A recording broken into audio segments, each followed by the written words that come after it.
good? Can you guys hear us now? Make sure, double check. We're good?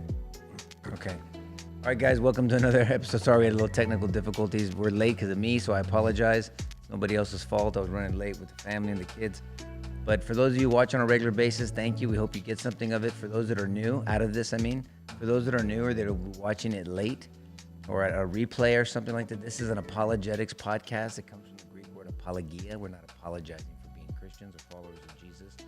We're trying to explain why we are and to defend the biblical worldview and the reason why we follow Christ. So we tackle subjects that are usually not handled in the church, Big C church.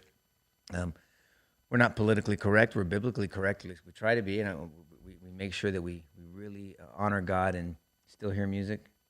Are they good? Hearing both. They said they're hearing both? Yeah, it's a delay. There's always a delay. Okay, so we're good? Okay, we're good. They say it's going to be a delay. But so that's what the podcast is about. George, hi. Oh, greetings to you. Well, today we're just going to jump in, because there's so much to talk about. And George threw out a topic that we taught one time on, in one of our quarterlies. We used to do these quarterly teachings on apologetic topics, and one of them was on the politics of Jesus. I think the church has fallen in to the false narrative that if you're a Christian or if you're a church, you should not speak on political issues.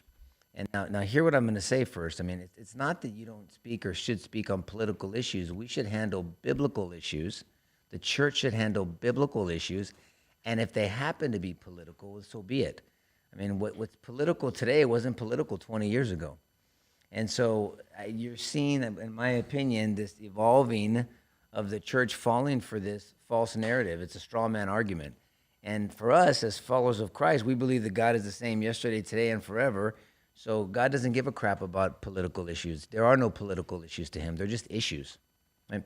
He doesn't care about your politics. He cares about your faith and your desire to want to follow him and your obedience and all these other things, like in your maturity. And he doesn't, and there's nothing in the Bible. Now, Jesus dealt with politics because he dealt with different political people, and that's what this part of this talk is about. But they're not really political issues to God. There's just issues. Some issues are sacred, other issues are secondary issues. We'll talk about something like that. Were you good or what? No, I was just hoping, could you bring a hair closer to you? Better? And so we're just going to jump. I was reading something. I got caught reading something. So can we get on to the first slide? George, we're going to set the tone here. It's a delay, so it's always going to be a couple seconds. Oh, okay. Well, we're gonna get to. These are really things we talk about all the time. It's just that what we want to do is to help people follow along. You and I do a lot of data dumps when we're talking because we go back and forth between topics, and so it seemed helpful to put some visuals up so that people can follow along with the things that we're saying. But that's right. We talked about this a couple years ago at a seminar that we did. This idea that Jesus isn't political is just nuts. Jesus was a master politician, actually. And one of the things that we do here is define what politics is. Well, he gives us political terms. Again, politics has been soiled. Yeah, right? Exactly. We define politics a certain way, and we always have to think, Republican, Democrat. Yeah. Well, we're going to dissect what politics means, because I think that's important, because we've defined it a certain way, and how Jesus dealt with political groups. The issues are the issues. Jesus didn't label these political issues. People do. And so, but I think we can learn from how Christ dealt with some of these scenarios. I think so, yeah. And issues that were political for him back then that really are political for us today.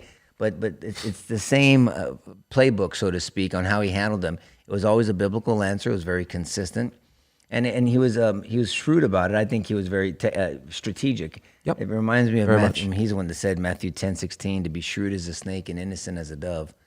And I think you see that when Jesus is navigating through the politics of his time. The politics of his time are different than the politics of our time. And we'll go into exactly what it means, the politics and who the key players are, what are the different groups. This is one of those talks that we do that kind of just, this is important. We get a lot of questions about the church and politics, and we really just need to set the tone from a biblical perspective, not a worldly perspective, of how Christ and how the Bible looks at politics per se and what it really means. So you want There were religious figures, there were political figures, there were controversial topics people didn't want to go near. There were controversial topics that if you did go near, you needed to be careful, or you get yourself in trouble with the religious leaders or the political leaders of the day that were doing the bidding of Rome. And Jesus didn't hide under a desk. He didn't avoid them. He didn't just get together and inspire people, make them feel good and give them hugs. He waded right into the middle of these things, and he did it brilliantly. And I think we can learn from him, like you said. So we use two examples from Matthew 22. The first one I call the God-government trap, right? And then the other one, read it. was the religious law The trap. religious law trap. So I like to say it's not that he was afraid of offending. He was an equal opportunity offender. That's right. I mean, whether you were religious or political or both, he spoke the truth and he let the chips fall where they may. He didn't offend for the sake of offending, but he wasn't afraid to say things as they were. And this illustrates that very well. Well, George and I always say that Jesus didn't try to offend anybody. And everybody that likes that statement goes, yeah, you're right. See, yeah, you're right. And I go, hold on, but let me finish it. But he didn't try not to offend them either. He just spoke the truth. He came to testify to the truth, John 18. The truth sets you free, John 8:31. I mean, so these are the principles. He's dealing with certain people. So in Matthew 22, are you going to pull up the actual passages? You can read it. Matthew 22, please. Start it with verse 15. I don't have them pulled up.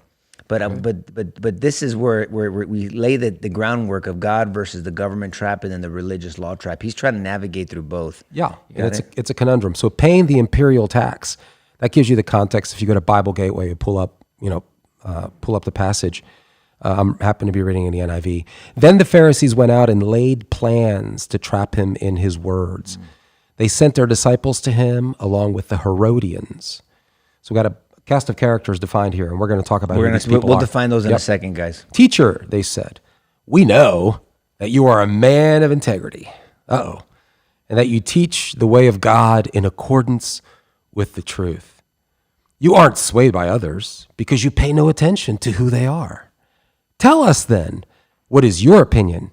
Is it right to pay the imperial tax to Caesar or not? But Jesus, knowing their evil intent, said, quote, you hypocrites, why are you trying to trap me? Show me the coin used for paying the tax. They brought him a denarius, and he asked them, whose image is this and whose inscription? By the way, it's rhetorical. Jesus isn't looking for information, okay? Caesar's, they replied. Then he said to them, so give back to Caesar what is Caesar's, and to God what is God's. When they heard this, they were amazed. So they left him and went away. Now that is saying something. If the Pharisees and the Herodians go away, but they don't just go away, but they go away amazed. Why were they amazed? I mean, even his detractors were like, holy crap, did you get the license plate on that truck that just hit us? So we want to evaluate that a little bit. So flip over and let's look at who these sordid cast of characters are. Well, but also I got to make a note. When he called them a hypocrite, that wasn't the English word hypocrite. That's the closest it translates. I mean, you can talk about the hermeneutical translation of that. I mean, the original of what it means from the Greek into English, but it wasn't the word hypocrite. It's not a one-for-one translation. He's like saying, you dumbass. I mean, what's wrong with you? Why are you trying to trap me? I mean, Jesus was bold. It was a loaded word. It was a loaded word. There you don't just do the opposite of what you say. That's right. But you seem to enjoy it. Right. Kind of thing. And so the key players, the different religious groups that Jesus was dealing with were Sanhedrin, the Sadducees. We'll define who these are, and the Pharisees and Herodians. There's 4 different groups. And so, are you putting up the Sanhedrin? I'm gonna qualify that a little bit. There were 3 groups, Nico, but the Sadducees and the Pharisees belong to the Sanhedrin. Sanhedrin, yes, right. The Sanhedrin was the highest Jewish court. Okay, this is in front of us here, but I was just gonna talk. But the Sanhedrin is the highest Jewish court in the land, situated in Jerusalem. It's not the same thing as a synagogue. We won't get into that right now. This is it. This is the supreme court of the land. And they have mass jurisdiction over administrative and civil. I mean, there's nothing these people don't have jurisdiction over in criminal jurisdiction. And yes, there's 2 parties. The first party are the Sadducees, and the second are the Pharisees. Now, they're the major party, the Sadducees, not because they're major in numbers, but they're major in influence. Yeah. These guys are sparse in numbers relative to the Pharisees. I mean, it's a handful, literally, of Sadducees and thousands of Pharisees. So why do they have the power? They have the power because they're very good at kissing the ass of Rome. They're hyper wealthy.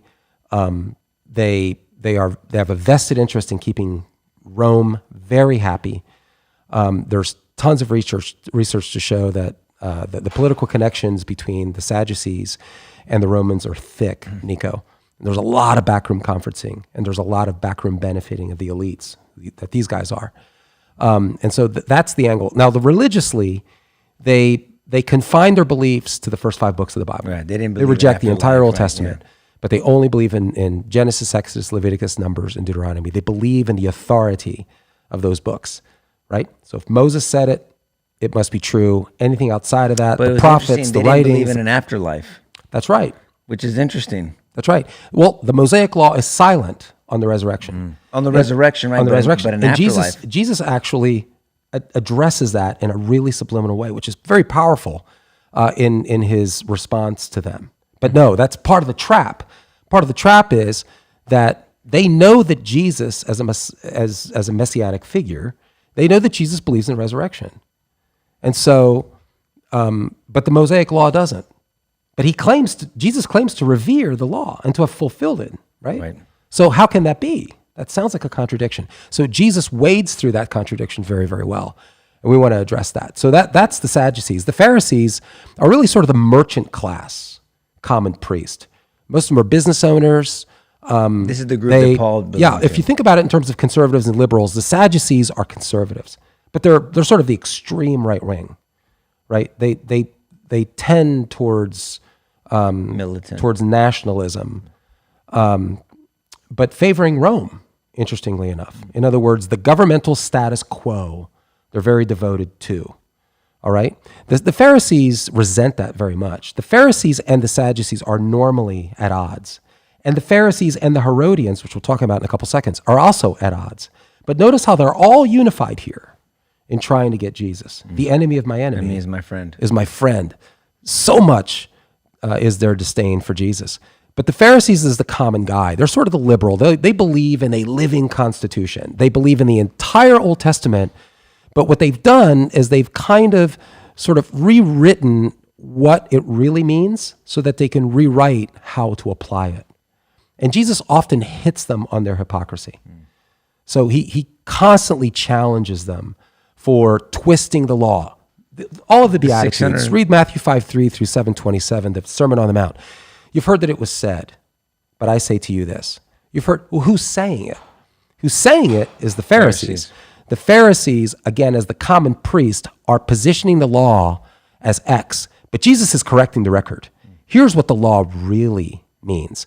And so they're the liberals. They're the living constitution guys, right? The Sadducees are the hyper conservatives, right? So those, and then we'll get to the Herodians. Go ahead, bud. Mostly dealt with the Pharisees, though. I mean, I know he dealt with them both. So many of them. Yeah, in numbers there was more. Right. Yeah. That's right. So the Sanhedrin, again, the major party being the Sadducees, the Sanhedrin has roots back to Numbers, I think Numbers 11, 16. It literally means 70, the 70, but it's actually 70 plus 1, plus a high priest. And the high priest is always a Sadducee. Okay? And all of the chief priests are Sadducees.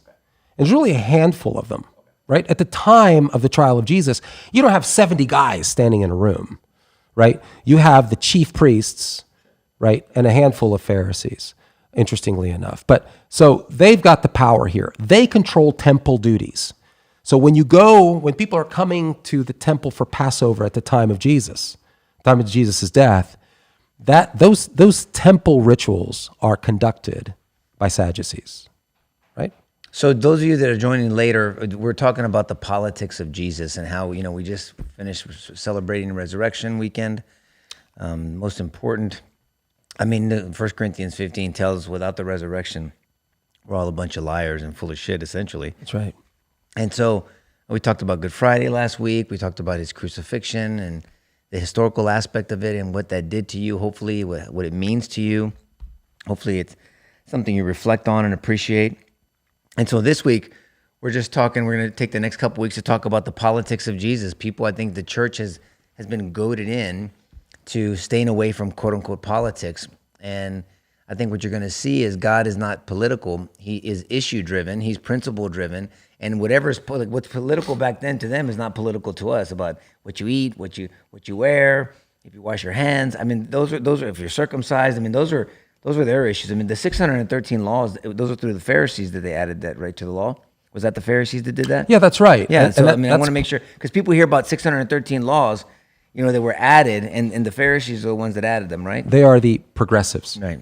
They want to make the law progressive. They want to make it, enticing. They want to make it relevant. They want to make it sexy. Okay? And the roots of the Pharisees, the history of the Pharisees, go back to about 2 to 3 centuries before Jesus. Remember, that was the silent period, the intertestamental period between the last book of the Old Testament, Malachi, and Matthew. 400 years? Is it 400 years? Right. So God was not interacting, if you will, engaging with the Jewish people. And things weren't exactly going well, right? They had been under persecution and under the control of Persians and Assyrians and Babylonians and Greeks and now Romans. I mean, it was getting old real fast, and they were losing their cultural distinctives. And somebody said one day, hey, maybe it was a really bad idea to tell God to screw off. What do you think? How do we bring the law back? How do we start getting back into God's good graces again, right? And so the Pharisees kind of come out of this move to make the law relevant again. But in the process, when we correct, we overcorrect.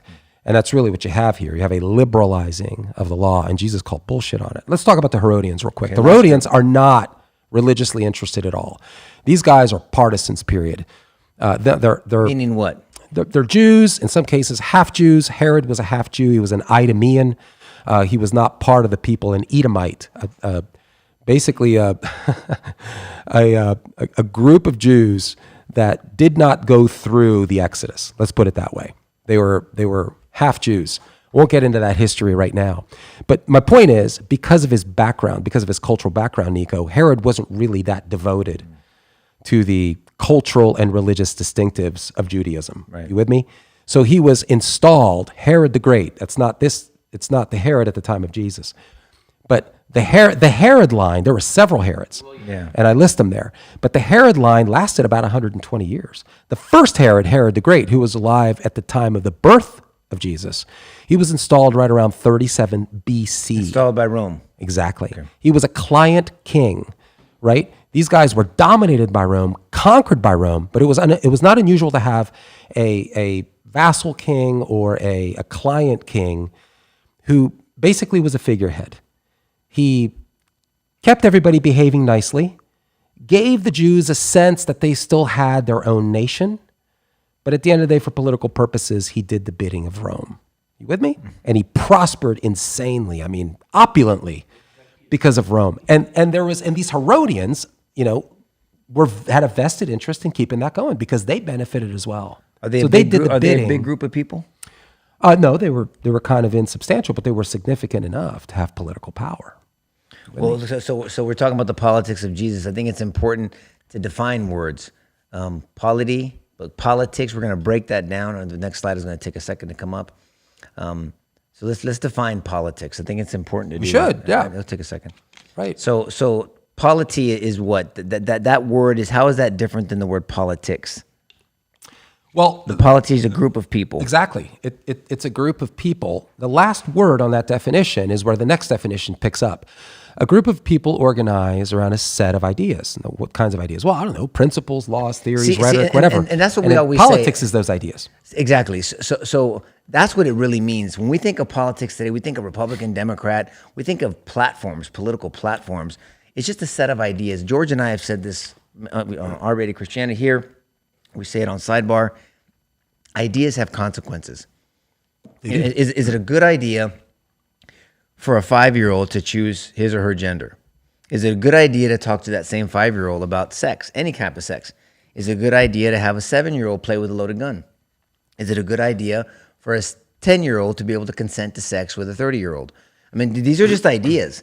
And now whether they're good or bad, or you want to draw them back to a source is another thing. And so polity is a group of people organized around a set of ideas, principles or laws. And then politics are those ideas And a definition of politics that we've used before, I mean, I've seen, you can look up, there's different twists of definitions, but it's advocating for the affairs in the city, advocating for the ideas in your city, in your surrounding area.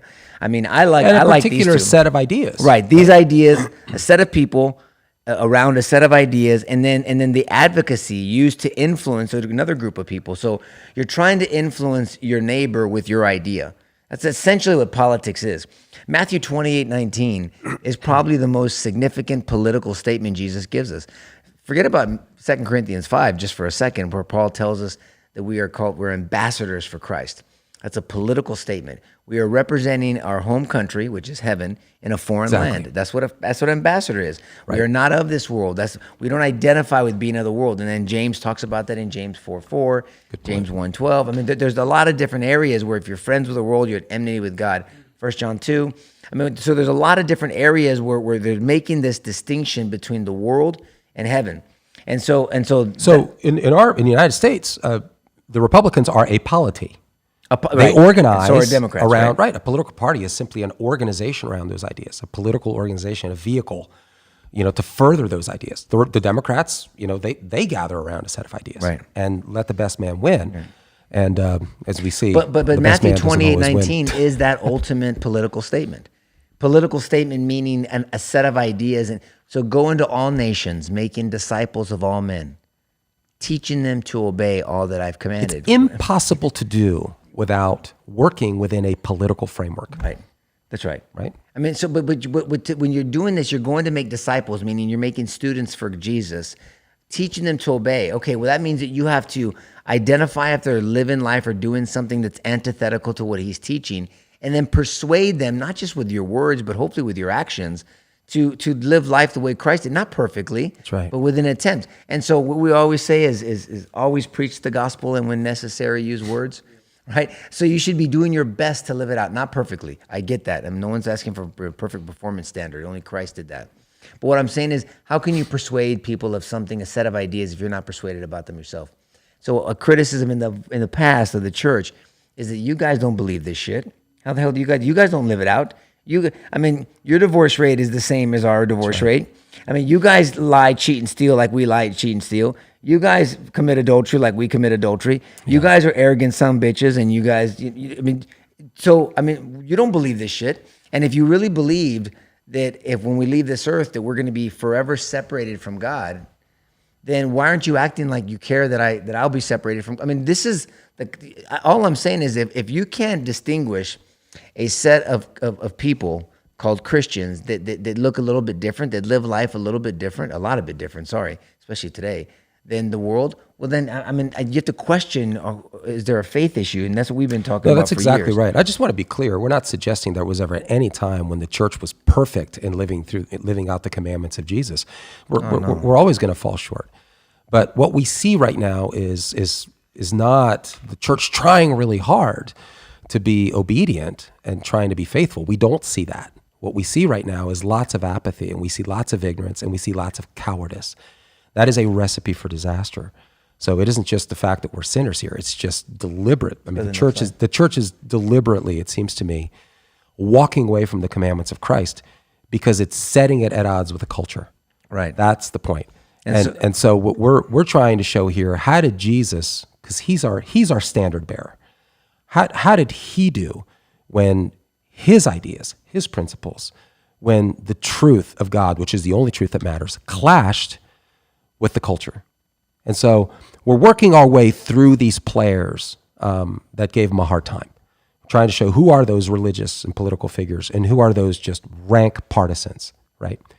And so those are the Herodians. The Herodians do not give a shit about religion. It's very important, and I mean that. They could not care less about theology. Their objective is simply to trap Jesus and put him at odds with Rome. They want him arrested. But what threat did he have to the Herodians? And why would they do that? Why was there? Because they were teamed up with the Sadducees? Jesus has established himself as the deliverer, the Messiah, the King. So that is he is also a political figure. And that's all they cared about. Right. So their ambition here is to place him, to frame him as a seditionist, as a treasonous entity. And we're going to jump into this, but go ahead, Jeff. The chief priests, the elders, the Pharisees, they know that the Old Testament prophesies of a Messiah being the son of David and all that stuff. They know that. They're even telling that to Herod, for example. Yet, they know that Scripture truth, but yet they are actively... Well, they pick and choose what they want, Jeff. The Old Testament does, I mean, like you just said, the Old Testament does in fact frame the Messiah in those terms, in political, in apocalyptic, and in suffering servant terms. Yeah. Isaiah chapter 52, for instance, right? Start at verse 11, keep cruising through verse 15. Of course, you remember Isaiah 53, right? But Jesus is framed, the Messiah is framed in apocalyptic terms. He is going to stand judgment over the nations of the world, over individuals and nations, the Son of Man, right? And he's also this political figure, right? He is of the lineage of David. And so there's clearly a political role for him. Those are the things that they're interested in. They're not interested in the suffering servant aspect. What Jesus does is he focuses on the suffering servant aspect. See, Jesus figures, I want to, as you say, I want to change you at the very core, right? I'm here to change you from the inside out. And if I know that if I can change the individual from the core, right? If he can turn the right to govern himself over to me, then the politics will take care of themselves. Then as you say, the affairs of the city, the affairs of society will be ordered because now we have an ordered individual from the inside out. So Jesus is focusing on something that they're not interested in because and I understand it. I mean, as a human being, I get it. These people are under severe persecution. They want instant relief. Enough already. Hundreds of years of persecution. I mean, brutal persecution. Yeah. They're ready for Jesus to ride in on a white horse and kick some serious ass once and for all, and to reestablish his people, right? To the grandeur that they once shared, right? When David was around, circa 1000 BC. Now that doesn't happen. So if you wonder why between the sort of the time of Jesus' crucifixion and about a week before when they were shouting Hosanna, right? At the entrance to Jerusalem, remember that? Go back and read Matthew 27. Yeah, what changed? I'll tell you what changed. When they realized they were getting a suffering servant and they weren't getting the political leader. They weren't getting the apocalyptic guy. They were getting the suffering servant. That won't do. It was never underestimate the power of a disappointed human being, okay? And that's really what's going down here. Shall we flip over to Matthew 15 real quick? Okay, so there's a question here. Jesus has posed a question. Is it right to pay Caesar taxes or not? Now notice the intro, because if you don't see this kind of shit happening today, then you're blind.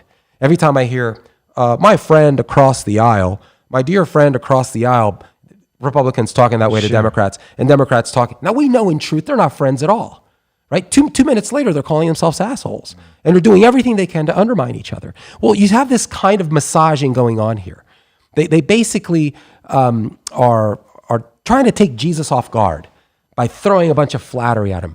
Teacher, we know that you know the truth, and you're not really a respecter of persons. Now it occurs to me, Nico, if they really believe that, then maybe they should just listen to everything he says and do what he says. But of course, they don't. Right. So, and what's interesting to me is this better go well for them, and it doesn't. Because if it doesn't, if I'm a standby guy listening, I'm thinking to myself, you guys are the chief priests? You're people of credibility? You're lying to this guy. So unless they come out on top in this argument, if they don't, the exact same thing they're trying to do to Jesus is going to happen to them. And that's exactly what happens. What they're trying to do. And again, in Matthew 22, 15 to 20, or 15 to 22, what we're seeing is Pharisees and Herodians, if I remember correctly. And I do.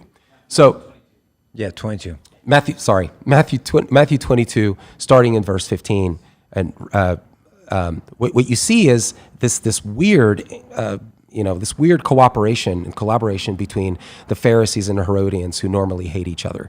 So they're trying to go after the credibility of Jesus. He's immensely popular. Remember the feeding of the 5,000? right? In Matthew chapter 14, Mark chapter 6, by the way, it's in every gospel. Luke chapter 9, John chapter 6. 2 feedings, right? And then in Matthew 15, he feeds the 4,000. Remember that? Yes, they're separate. That's in Matthew 15. And I think that's in Mark chapter 8. So Jesus is immensely popular. People come from all over the place by the thousands to listen to him. And then he feeds them on top of that. You got a free meal. I love it. And then you get the gospel on top of it. Boy, life is great around Jesus. People love this guy. And so they're trying to go after his credibility, Nico. They want to find some way to justify going after him so that they're going to knock him down a couple of notches here, and they want to corner him so that they can have him arrested. They can't wait to get this guy out of public life. So this is the setup. And they basically ask him, is it right? Should we pay Caesar? So what's that issue here? If he answers yes, right, he's going to be in deep trouble because the Pharisees are going to see that as being disloyal to the Jewish nation. If he answers no, the Herodians are going to run to the first Roman centurion who's going to go to the procurator of Rome, the governor of Rome, and accuse Jesus of being a seditionist, right, and a tax evader. And he's in a position of leadership. He will be immediately arrested. So what does Jesus do? And it seems to me, Nico, if you look at it, there's two things that pop out at me. And I'd like to get your thoughts because you've been in political life. I'll give you an example of how he dealt with that. The first thing he does, it seems to me, is he says, look, there are certain obligations that you guys have. So he throws it back to them. There are certain obligations that you guys have to God that don't infringe, that you have to the state that don't infringe on your obligations to God. Paying taxes, last time I checked, isn't illegal. It's not even immoral. Now, you can do a great injustice by having excessive taxes. This is why we have representative government in the United States. And a political thrust to the founding of this nation actually began over taxes, among other things. If you remember, no taxation without representation. So we have political structures to deal with those excesses or injustices. But notice there's nothing wrong with taxes. And Jesus says, hey, you can meet your obligations to God or to the state without infringing your obligations to the state. Let's get that with God. Let's get that straight. And we see that principle throughout the New Testament, don't we? I mean, Romans 13, verses 1 through 7, 1 Peter chapter 2, verses 13 through 17, 1 Timothy chapter 2, verses 1 through 6, Titus chapter 3, verses 1 and 2. That principle is all over the place. And that's something he checks off right off the get-go. The second thing he does, it seems to me, is he causes them to reflect on this coin. A denarius is about a wage, about a day's wage for your average Roman soldier. It's about $1.75. It's a silver coin. And he causes them to focus on the coin. I think that's brilliant. He says, what's that coin you got? And I think it's interesting. He's kind of reminding them that they're subservient. They're clients, really, to Rome. Let's get to Roman rule, right? I mean, let's just deal with reality here, boys. And he says, what's on the coin? Well, I mean, whose image is that? Well, it's Caesar's. Now, remember, I don't know if you know this or not, I don't know if you remember this from last time we taught this to a group of people. On one side of the coin is the image of Caesar. Now, in this case, it's Tiberius Caesar Augustus.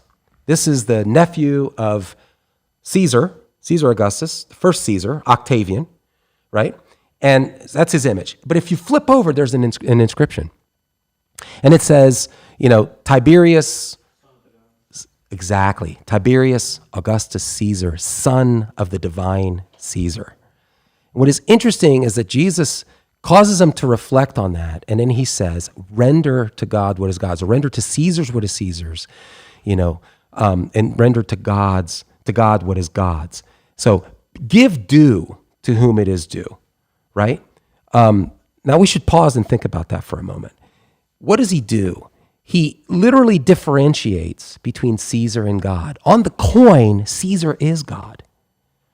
But Jesus, in the way he says, render to Caesar what is Caesar's, to God what is God's, he essentially says, no, this guy's a fraud. This is an idolatrous figure. Caesar isn't God. That's how he positions this argument.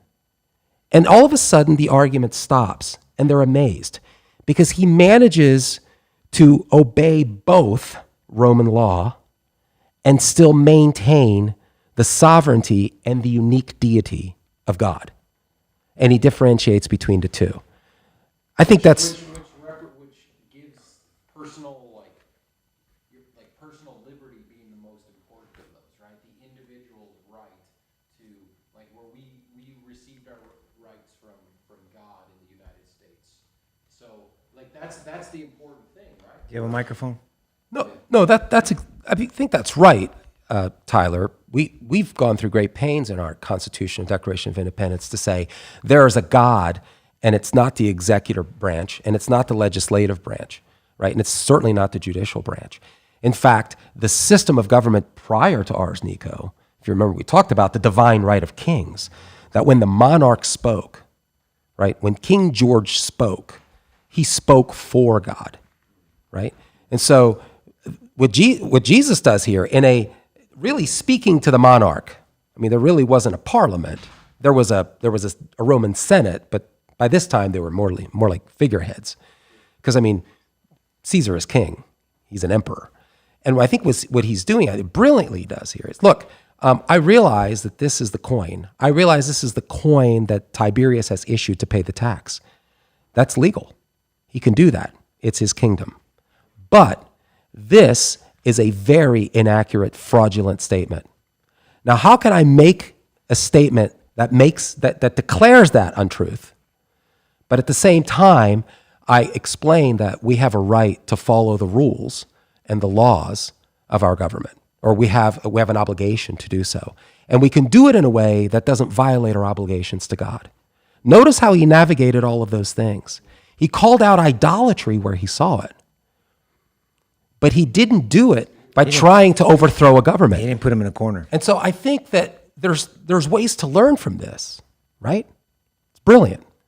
Go ahead, bud. Well, no. I mean, what do you say to that? I mean, great explanation. I think it's important. No, it's important for people to understand this. I think it helps you navigate. I mean, I did the same thing I had to do the same thing in politics.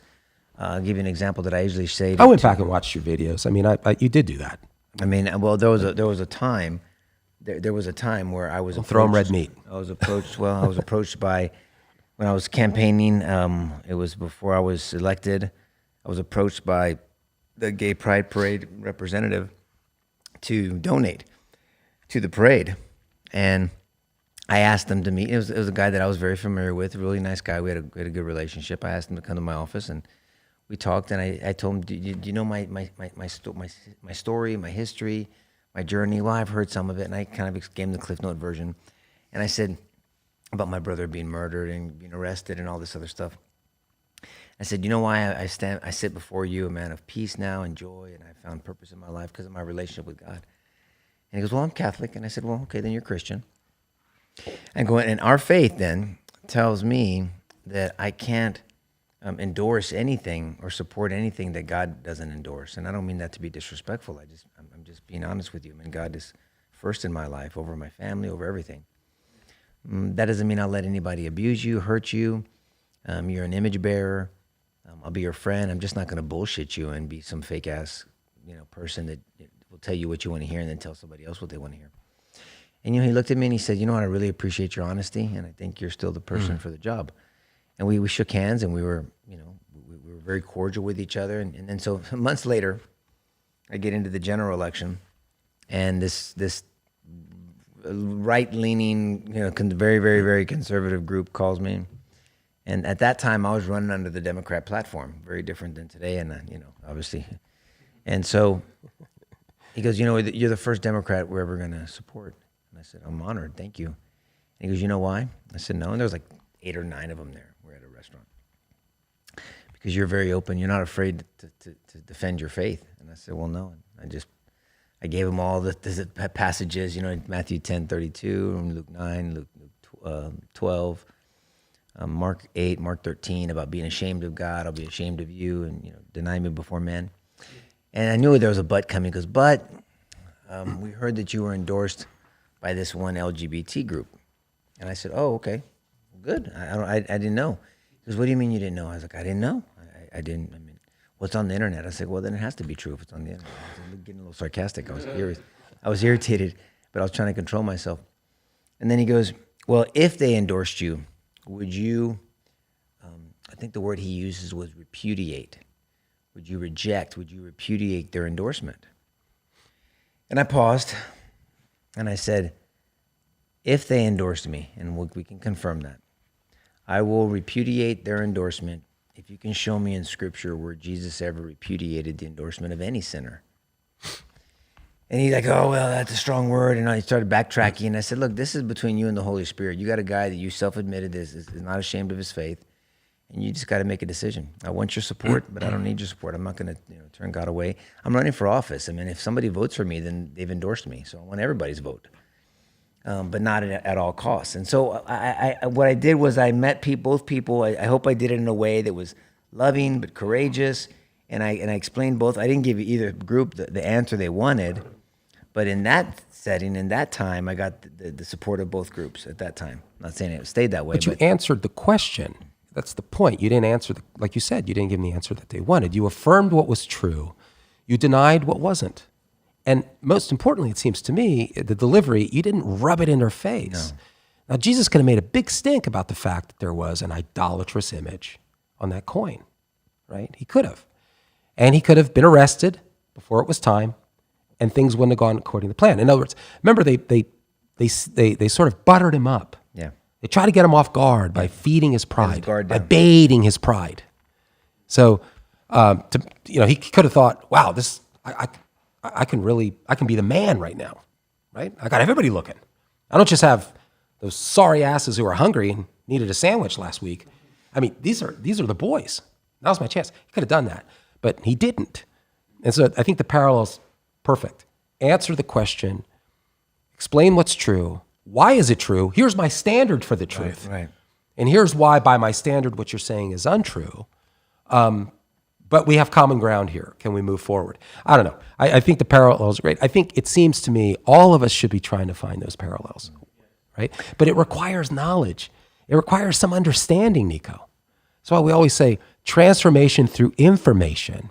You can't have an empty head. You got to know what the issues are. And I get back to what you were saying about, and I tell you, there's pastors who would be listening who would have anaphylaxis over what you said, that God is issue driven. I believe that too.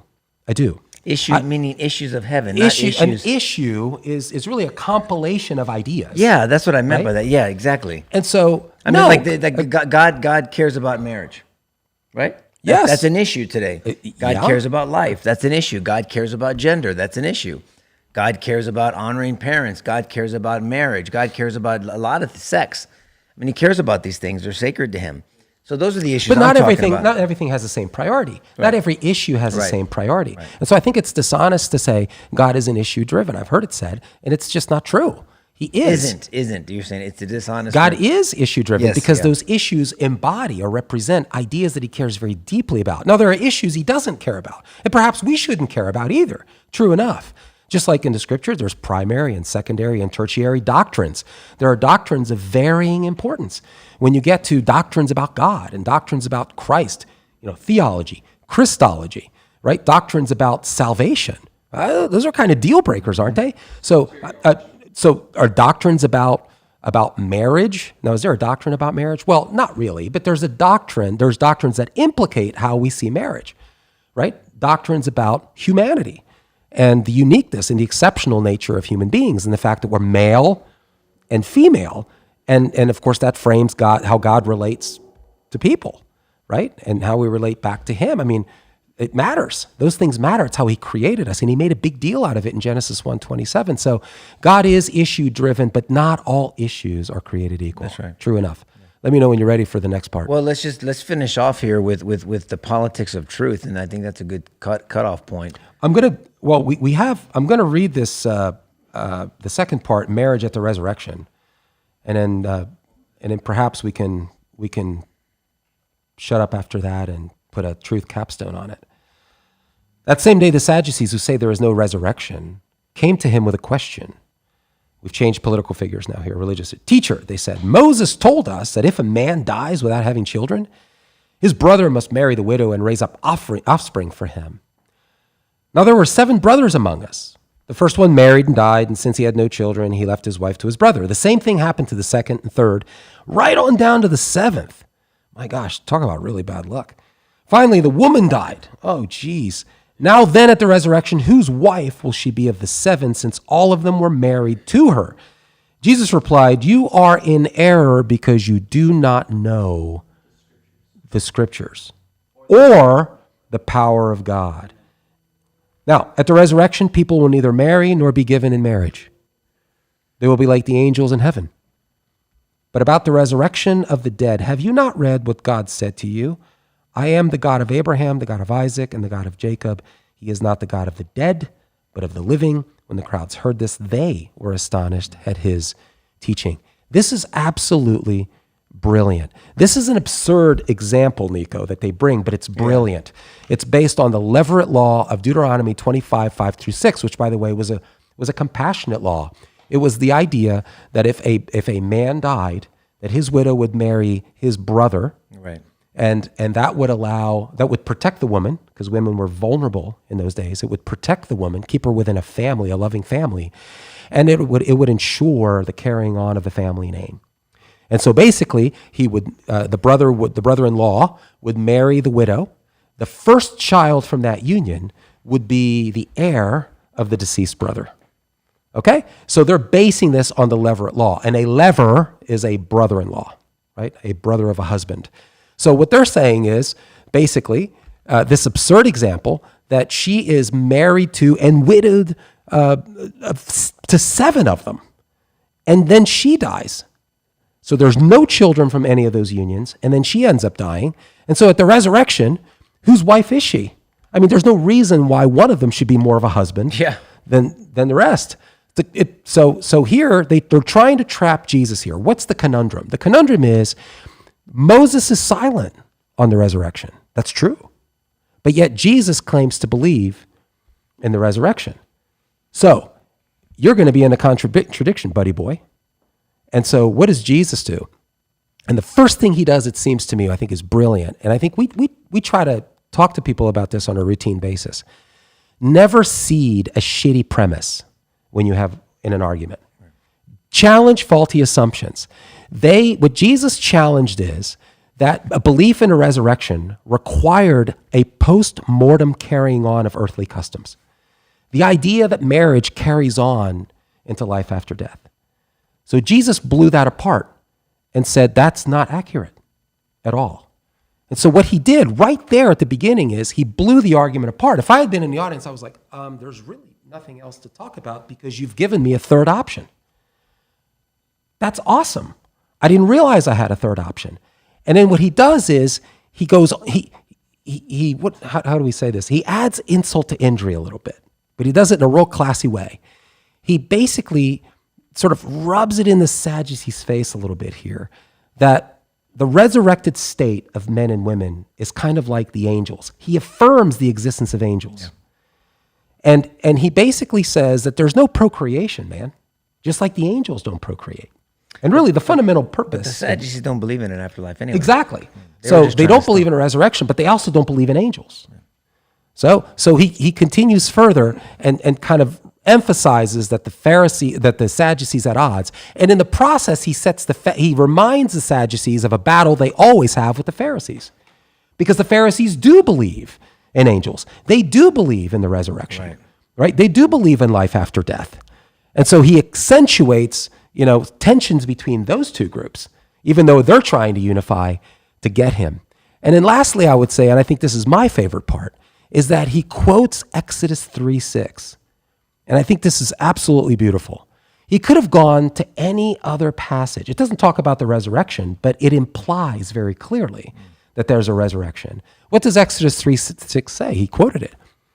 I am the God of Abraham, of Isaac, and Jacob. He accentuates the present tense of the verb. In other words, in Exodus 3:6, every single one of those guys is dead. Abraham's dead, Isaac's dead, and Jacob's dead. But yet he says he is the God of those. They live on. They were faithful. Faithful. Righteousness was assigned to them, and they are in communion with God in life ever after.